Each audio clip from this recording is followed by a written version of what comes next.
queremos compartir la lección del día de hoy, jueves 12 de agosto. ¿Cómo hallar descanso después del perdón?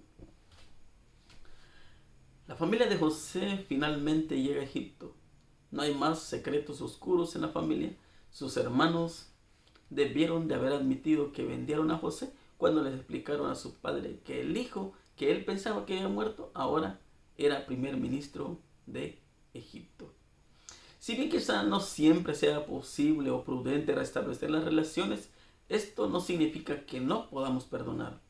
Probablemente no podamos abrazar a nuestro agresor ni llorar con él, pero es posible que deseemos expresar nuestro perdón verbalmente o por medio de una carta, y luego es hora de soltar el dolor lo más posible.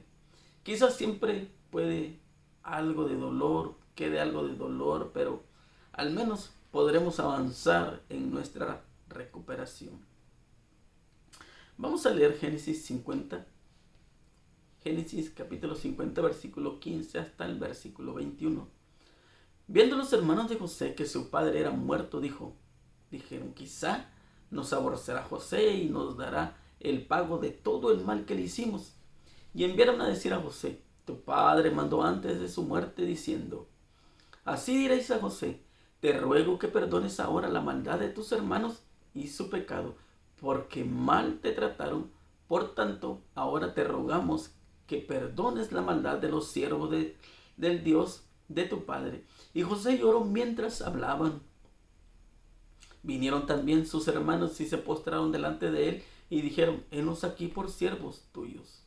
Y le respondió José, no temáis, ¿acaso estoy yo en lugar de Dios? Vosotros pensasteis mal contra mí, mas Dios lo encaminó a bien para hacer lo que vemos hoy, para mantener en vida a mucho pueblo. Ahora pues, no tengáis miedo, yo os sustentaré a vosotros y a vuestros hijos. Así los consoló y les habló con el corazón. ¿Qué les preocupa a los hermanos de José y por qué?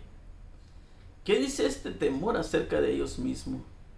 Los hermanos de José habían estado viviendo en Egipto durante 17 años. Vamos a leerlo ahí en Génesis 47, 28. Y vivió Jacob en la tierra de Egipto 17 años y fueron los días de Jacob, los años de su vida, 147 años. No obstante, cuando Jacob murió, temieron que José se vengara. Reconocieron nuevamente cuánto daño le habían causado a José. José les vuelve a asegurar su perdón ahora después de la muerte de su padre. Este recordatorio probablemente fue bueno para José, al igual que para sus hermanos. Si la herida es profunda, probablemente tendremos que perdonar muchas veces.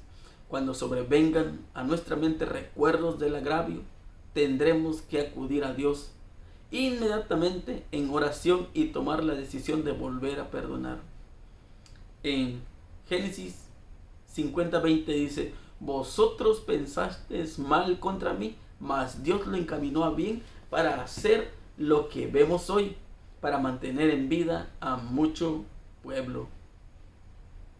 ¿Cómo ayuda este versículo a explicar, al menos en parte, la disposición de José a perdonar el pecado de sus hermanos contra él? José creía firmemente que su vida era parte del gran plan de Dios para ayudar a salvar de la hambruna a ese sector del mundo y luego ayudar a su familia a cumplir la promesa de Dios de convertirse en una gran nación. El hecho de saber que Dios había anulado los planes malvados de sus hermanos con la intención de propiciar el bien ayudó a José a perdonar. La historia de José tuvo un final feliz. ¿Cómo respondemos cuando el final de una historia no es tan feliz? O podríamos argumentar, es decir, a largo plazo, que cuando el pecado y el gran conflicto lleguen a su final, cuando todos los problemas se resuelvan, será un final feliz. ¿Cómo podría esta esperanza ayudarnos? Y en el comentario leemos, sacado de una mazmorra, siervo de cautivos, donde fue víctima de la gran ingratitud y de la malicia de José, se mantuvo fiel al Dios del cielo. Todo Egipto se asombró de la sabiduría del hombre a quien Dios había instruido. Faraón lo puso por señor de su casa y por gobernador de todas sus posesiones, para que reprimiera a sus grandes como él quisiese, y a sus ancianos enseñara sabiduría. Y leemos ahí en Salmos 105, versículo 21-22, lo puso por señor de su casa y por gobernador de todas sus posesiones, para que reprimiera a sus grandes como él quisiese, y a sus ancianos enseñara sabiduría. Dios se manifestó por medio de José no solo a Egipto, sino a todas las naciones relacionadas con este poderoso reino. Quiso hacerlo un portador de luz para todos los pueblos y lo colocó en el segundo puesto, después del trono, en el mayor imperio del mundo, para que el beneficio de la iluminación celestial pudiera extenderse lejos y cerca. José representa a Cristo por su sabiduría y justicia, por la pureza y benevolencia de su vida diaria y por su devoción a los intereses de la gente. A pesar de que era una nación de idólatras, en su benefactor, por quien todo Egipto sentía gratitud y alabanza, ese pueblo pagano, y por medio de todas las naciones con las cuales se relacionaba, había de contemplar el amor de su Creador y Redentor. El corazón en el cual reina el amor será guiado hacia un comportamiento bondadoso, cortés y compasivo hacia los demás, sean estos o no de nuestro agrado, sea que nos respeten o que nos traten mal. El amor es un principio activo, nos hace tener presente siempre lo bueno que hay en los demás, guardándonos de estas maneras de las acciones desconsideradas, para que no perdamos de vista nuestro objetivo de ganar almas para Cristo. El amor no procura lo suyo, no inducirá a las personas a que busquen su propia comodidad y complacencia. Es la pleitesía que le rendimos al yo lo que a menudo nos impide creer en el amor. Otro punto sobresaliente en el carácter de José, digno de ser emulado por todo joven, es su profundo afecto filial. Al encontrarse con su padre, con sus ojos llenos de lágrimas, se abrazó afectuosamente y amorosamente de su cuello. Al parecer sentía que todo lo que hiciera para brindarle comodidad a su padre no era suficiente, y lo cuidó durante sus últimos años con su amor tan tierno como el de una madre.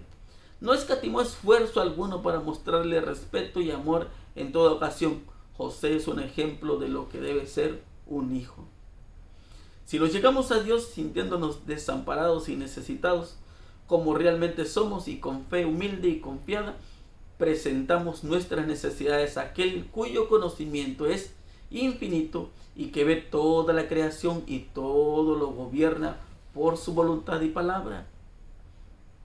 Él puede y Él quiere atender a nuestro clamor y hará resplandecer la luz de nuestro corazón. Por la oración sincera nos ponemos en comunión con la mente del infinito. Quizás no tengamos al instante alguna prueba notable de que el rostro de nuestro Redentor se inclina hacia nosotros con compasión y amor, y sin embargo es así. Tal vez no sintamos su toque manifiesto, mas su mano se extiende sobre nosotros con amor y piadosa ternura. Cuando exploramos misericordia y bendición de Dios, debemos tener un espíritu de amor y perdón en nuestro propio corazón. Interesante, ¿verdad? Después de que ha pasado el tiempo, probablemente que esa herida, ese remordimiento está ahí latente en los hermanos de José. Y al morir su padre, ellos tienen miedo. Tienen miedo de que José pueda hacerles algo, porque recuerda que están viviendo en Egipto y José es el que dirige la nación después de Faraón, el que administra todo. Y si José quiere, pues no les da alimento o los corre de ahí y los mantiene como esclavos. Él puede hacer lo que él desee y ellos tienen miedo. Y él les dice, ¿por qué tienen miedo? Y sabes que es interesante que ahí volvieron a abrazarse y lloraron. Probablemente que era necesario, ¿no? saber de que todo había quedado borrado. Es lo mismo que hace Jesús. Lo mencionamos ayer, ¿no? En Miqueas 7:19. Antier. De decir de que cuando Él nos perdona, lo echa todo al fondo del mar y no se acuerda más. Y es por eso que ahí también en Isaías 1:18 dice que a Él no le importa qué color. Venid luego, dice, y estemos a cuenta. No importa qué color sean tus pecados, Él te perdona. Y mencionamos también primera de Juan 1:9, ¿te acuerdas? Él es fiel, Él es justo para perdonarnos y limpiarnos de toda maldad. Y aquí miramos el ejemplo claro de que José no está pensando ni está recordando en el daño que le causaron. Él dice, ustedes pensaron hacerme daño, sí. ¿Quién es el que causa daño? El enemigo. ¿Te acuerdas de la historia de Job? El enemigo le quitó todo, mas Dios se lo devolvió. Y nos damos cuenta de algo interesante, es que el enemigo te puede quitar quizás la felicidad, te puede quitar el trabajo. Probablemente que te pueda quitar tu esposa o un hijo, pero no te puede quitar la vida porque esa le pertenece a Dios. Si tú eres fiel y te mantienes fiel y crees en la promesa, tú sabes tu galardón. Es interesante. Y ahora José les dice a ustedes, no se preocupen, yo los voy a cuidar, yo los voy a proteger. Y ellos sabían, conocían a José en ese tiempo que han convivido, porque José le mostró ese amor a su padre, estuvo al cuidado de su padre, amaba a su padre, quería disfrutar de la vida, de esa poca vida que quizás le quedaba a Jacob. Él quería disfrutarlo y sus hermanos lo sabían. Y él les vuelve a manifestar lo mismo, le dice, yo voy a cuidar de ustedes, no solamente de ustedes, también de sus hijos, también de sus nietos, si es que yo estoy vivo. Yo los voy a cuidar. ¿Por qué tienen miedo? Y ahí se confirma el perdón. ¿Sabes? Así como José fue vendido a los paganos por sus propios hermanos, Cristo fue vendido a sus enemigos, más enconados por uno de sus discípulos. José fue acusado falsamente y arrojado en una prisión por causa de su virtud. Asimismo, Cristo fue menospreciado y rechazado porque su vida justa y abnegada reprendía el pecado. Y aunque no fue culpable de mal alguno, fue condenado por el testimonio de testigos falsos. La paciencia y la mansedumbre de José, bajo la injusticia y la opresión, el perdón que otorgó espontáneamente, su noble benevolencia hacia sus hermanos inhumanos, representa la paciencia sin quejas del Salvador en medio de la malicia y el abuso de los impíos, y su perdón que otorga no solo a sus asesinos, sino también a todos los que se alleguen a Él confesando sus pecados y buscando absolución. Triste, ¿no?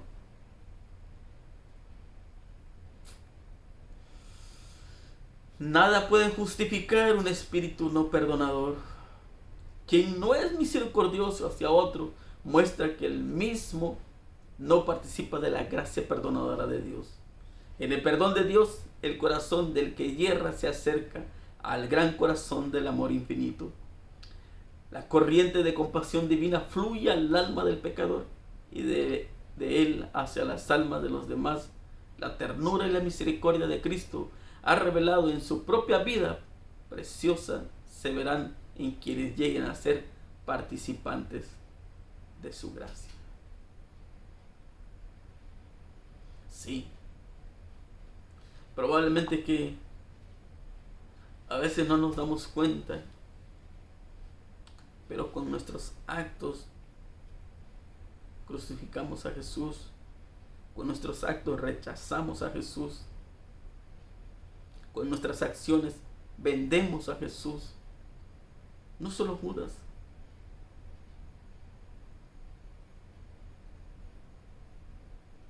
Judas, aquel hombre inteligente, el más sabio de los 12, y cometió ese error.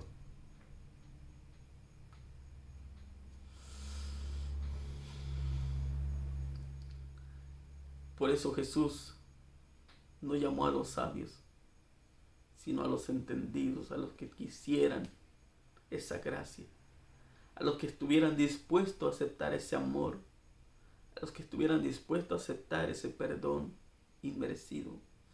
Tú y yo no lo merecemos.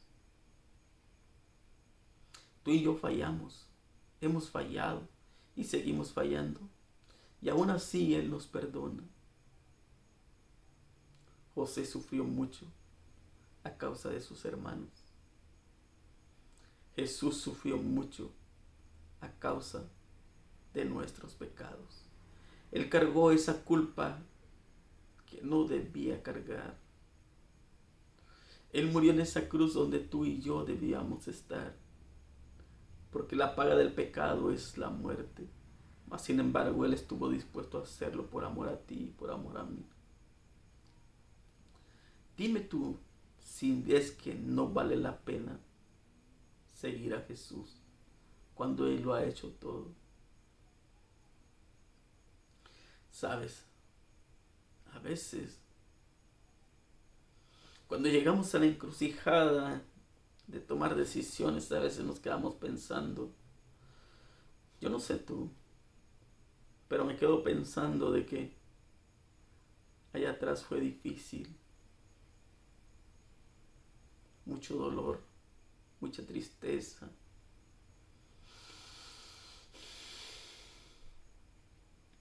Probablemente que le hemos hecho daño a tantas personas han sufrido por nuestra culpa. Quizás no merecemos ese perdón, mas sin embargo cuando vamos a la Biblia Jesús nos dice que sí, que Él te perdona, me perdona, porque te ama y me ama. Lo único que tengo que hacer es buscarle y aceptarle en mi corazón. Que tú tomes la mejor decisión. No importa lo que estés pasando, por lo que estés pasando. Aférrate a la promesa de Jesús. Puede ser que vengan tiempos difíciles, sí. Todos pasamos por momentos difíciles, pero necesitamos tomar esa decisión. Señor, ayúdenos, Señor. Lo necesitamos. Que usted nos pueda dar ese perdón que necesitamos. Que usted pueda cambiar nuestra vida. En medio de la tristeza y el dolor, en medio de todos nuestros problemas, nuestras enfermedades, usted lo sabe que tanta gente que muere todos los días y muchos se van sin aceptarlo. Por favor, que su Espíritu Santo siga trabajando en nuestras familias y nuestros amigos. Por favor. Todos esos favores se los pedimos en el nombre de Jesús. Amén. Mi hermano, mi amigo, que Dios te bendiga y que tengas un excelente día. Bendiciones.